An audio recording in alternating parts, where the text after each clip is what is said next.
embrace your uniqueness and consider it your superpower.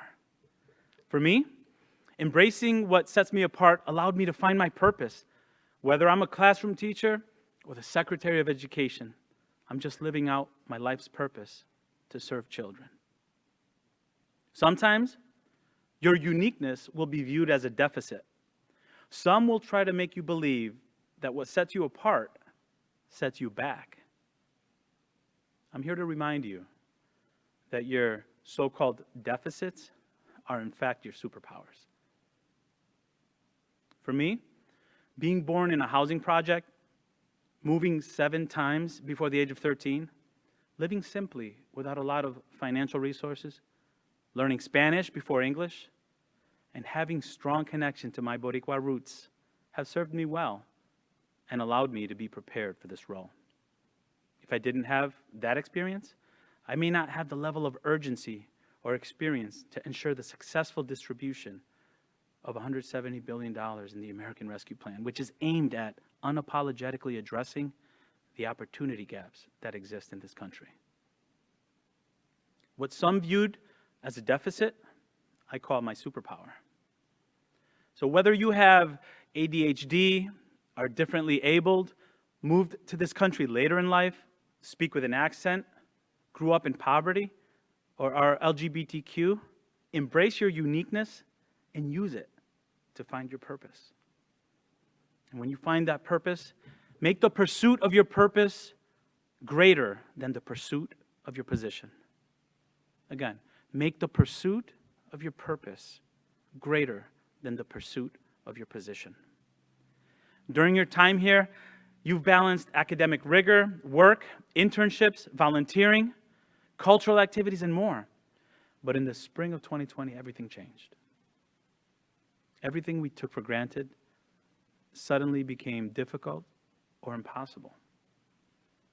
Visiting family and friends, sitting down to a meal at a restaurant, meeting someone for the first time and shaking their hand, or having a cold drink at Husky's or Ted's, soda that is. And here at UConn, that meant that labs went dark, dining halls were silent, classrooms were empty, athletic seasons were canceled. I know some of you even arrived at an internship or at a job to find signs taped to the door saying closed until further notice. That's not to diminish the incredibly hard work university staff were putting behind the scenes to make sure that the ever-evolving needs of the student body are met. It's just the suddenness of it that was so shocking and scary. But setbacks are just preparation for setups. Of course, setbacks won't always take the form of a global pandemic, but they do await each and every one of us. So how did you respond in the spring of 2020? What did those challenges teach you about who you are and what you can accomplish? You improvised. You adapted. You rolled with the punches. Your classes moved online, and you moved with them. All of that's impressive, but that was only the beginning. You stepped up to help Connecticut fight the pandemic and its effect on our society. Students from the School of Pharmacy became contact tracers and learned to administer vaccines. UConn students joined a state program to make regular contact with patients who have survived severe cases of COVID-19 to monitor their recovery. Students in the UConn Extension Expanded Food and Nutrition Education Program distributed thousands of gallons of milk and dairy product to food pantries around the state from Connecticut farmers who had lost one of their most important markets when the schools closed. 2 engineering students and a recent graduate joined together to form the Ventilator Project to design emergency ventilators that could be rapidly brought to market. Kelly Ha, who is receiving her master's degree in social work this week, became the campaign manager for the #IamNotAVirus campaign, bringing needed national attention to the blight of anti-Asian hatred that sprang up in the wake of the pandemic. Thank you, Kelly. Every single part of the university was affected, from Stanford to Waterbury to Avery Point to Hartford. But no group was affected more than UConn Health, which was on the front line of Connecticut's response to the pandemic. The medical and dental students who are receiving their degrees this week were a crucial part of that response. And this experience will go on to shape their careers and their lives as healers. This experience that binds us together will no doubt impact our purpose and our passion for the rest of our years.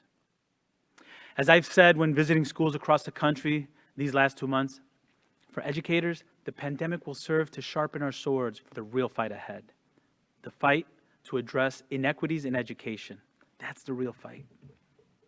The inequities that were made worse during these last 12 months. Leading through the pandemic, the setback was the setup for a reimagined education system built on equity and access. I am optimistic that our best days are ahead of us. If you look carefully, you might already notice signs of recovery. Yes, the flowers are blooming. People are reconnecting with their loved ones after months of separation. Students are back on campus. Labs are operating again.